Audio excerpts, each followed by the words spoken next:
Hey, let's look at the Taylor's theorem.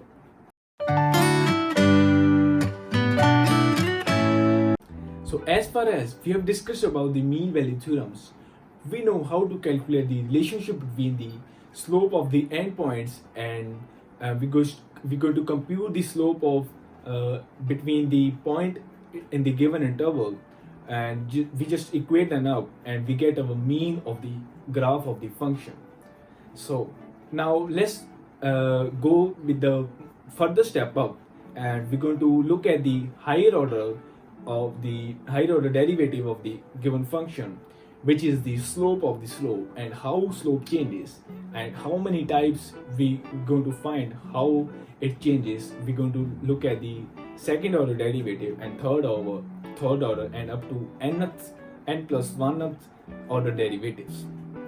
So, how to compare then relationship between the slope, change of the slope, or change of the slope, which is the third derivative, and etc. We're going to find the relationship between the function of the graph towards its higher order derivatives. Here we comes with the Taylor's theorem. So, so let's look at the what Taylor theorem exactly is. If function fx is such that fx dot comma f dash x and f double dash x up to f of n minus 1 x are continuous in a comma a plus h, and also the nth derivative of fx exists in a comma a plus h, then there exists at least one value theta between 0 and 1 such that f of a plus h equals to f of a plus h into f dash a plus h square upon 2 factorial into f double dash a plus h cube upon 3 factorial up to f triple dash a up to so on up to n plus 1 term. So n plus 1 term is here. This is so as we know the first derivative is second term and n minus 1 derivative is nth term. So nth derivative should be n plus 1th term. So this term is called the Lagrange's form of remainder and is noted by Rn. So this is theta. This theta is lie between 0 and 1. So first of all, we have to, in solving the questions, we know about the intervals. So theta must lie between 0 and 1. So that's the Lagrange's remainder form of remainder. So now let's solve some examples in order to clear more about the Taylor's theorem. So verify Taylor's theorem for fx equals to 1 minus x whole raised to power 5 by 2 with Lagrange's form of remainder up to 2 terms. So fx is continuous in 0 and 1 and is differentiable in 0 and 1. As both are polynomial, as fx is polynomial, so it will be continuous as well as differentiable. Thus, fx satisfies all the conditions of Taylor's theorem. Now, so n equals to 2 determined that the remainder we will get at n plus 1th term. So two terms we have to return, and the third one is the last term, which will be remainder. So in order to solve this, we know that interval is 0 comma 1. So let a equals to 0 and a plus h equals to 1, which is also equals to x. So this is the also form of the remainder. If we put a plus h equals to x, then we will get the another form of the Taylor's theorem, which is noted by x. So for instance, we're going to look at the question in order to solve Taylor's theorem. So what write down the Taylor's theorem up to 2 terms. So first 2 terms and the n plus 1st term, which is the third term, and theta lies between 0 and 1.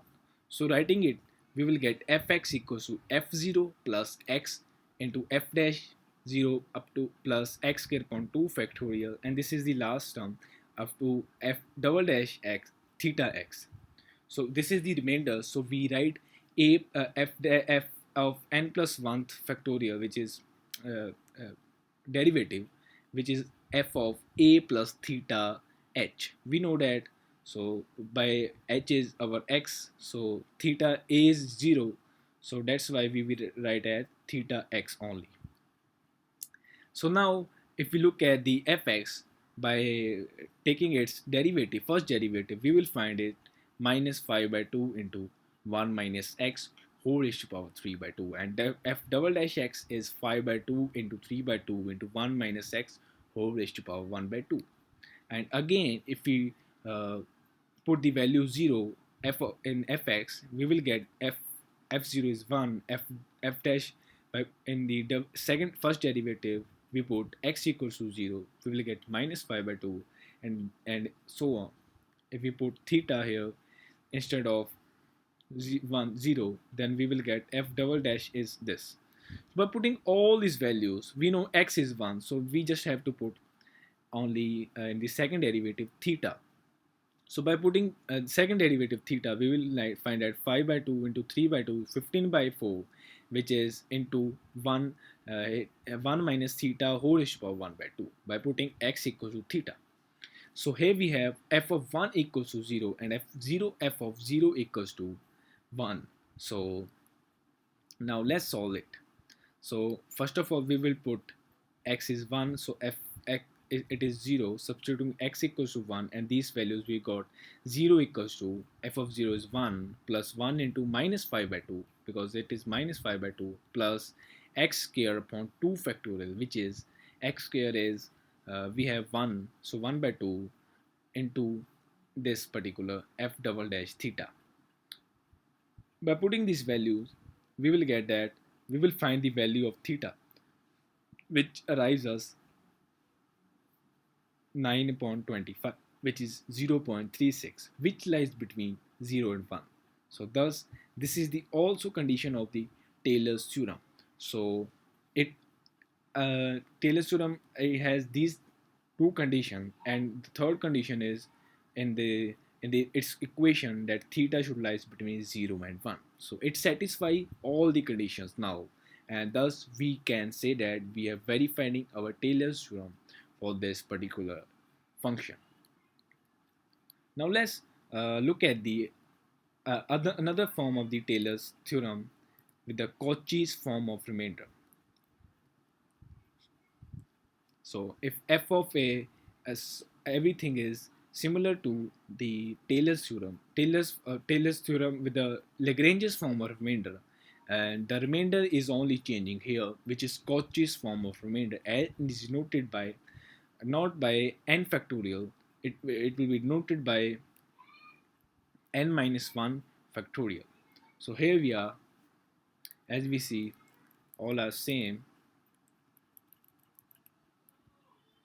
everything is same, just here in the Lagrange's form of remainder we have n factorial, and now we have n minus 1 factorial.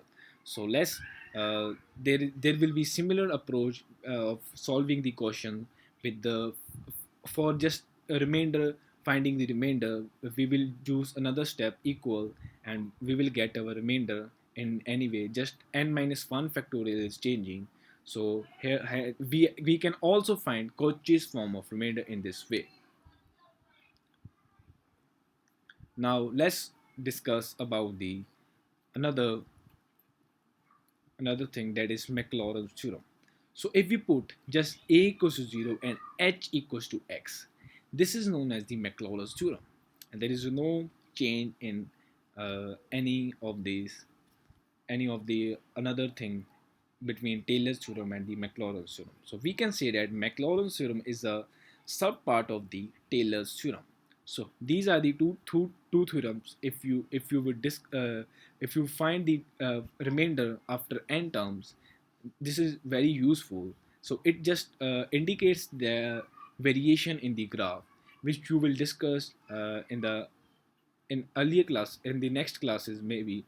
So we will discuss about the how graph changes in the Maclaurin's theorem, and how the Taylor's theorem Taylor's theorem graph indicates. We will discuss them in the above lectures, in the preceding lectures after it.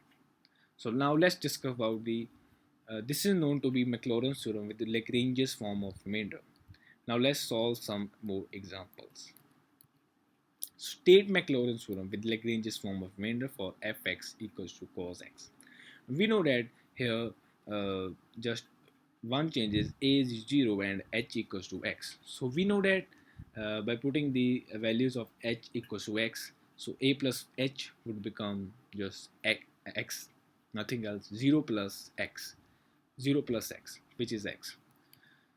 So the questions are, so interval should be lie between 0 and x. So here we are now just putting the values of cos x. First of all, we will write its Maclaurin theorem with Lagrange's form of remainder. So here we have fx equals to f0 plus x into f dash x plus x square upon f double dash x plus x cube upon into f triple dash 0 up to so on. Now we will write the Taylor's theorem, Maclaurin's theorem in this way by putting x equals to 0 and a equals to 0 and x equals to a, h equals to x. Now we know that fx equals to cos x, and what are the values of the f nx, which is nothing but cos of x plus n pi by 2. Now if we look at the at a equals to 0, we have f n x equals to cos n pi by 2. As we know, we are discussing about the Maclaurin theorem. By putting a equals to 0, we have this particular thing, f n x equals to cos n pi by 2. Now for the values of n equals to even, which means 2n.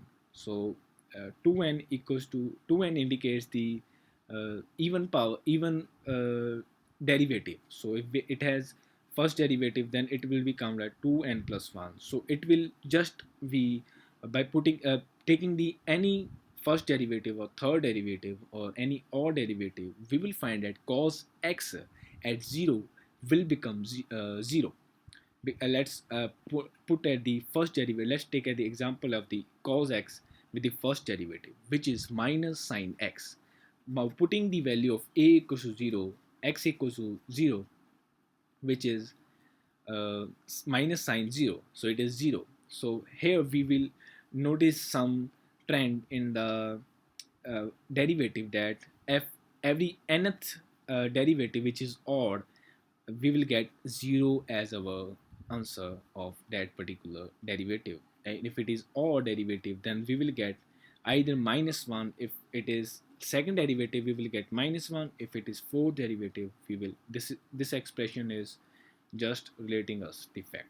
So now if it is second derivative, it will be minus 1. If it is the fourth derivative, it will be minus 1 whole square and up to so on. And this is the last term we have get, which is 2n plus 1 upon 2n plus 1 factorial and up to this.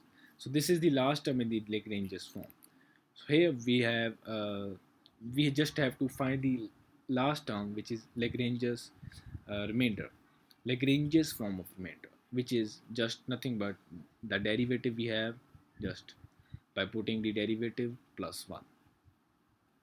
Now let's discuss about the another thing by putting the a equals to 0, which is Maclaurin theorem with Cauchy's form of remainder, which we have solved this particular question of Maclaurin theorem with Cauchy's mean value of theorem, with Cauchy's form of remainder. If it is Cauchy's form of remainder, then we will just put instead of keeping it n minus 1 factorial, we will n factorial, we will keep at n minus 1 factorial, and nothing else is going to be changed except this factorial in the whole equation of us. So that's the whole idea about Taylor's theorem.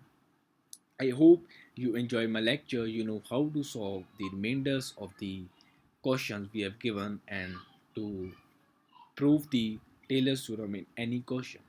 So I hope you clear all your doubts relating to Taylor's theorem, and meet you in the next video. Till then, keep learning and keep exploring.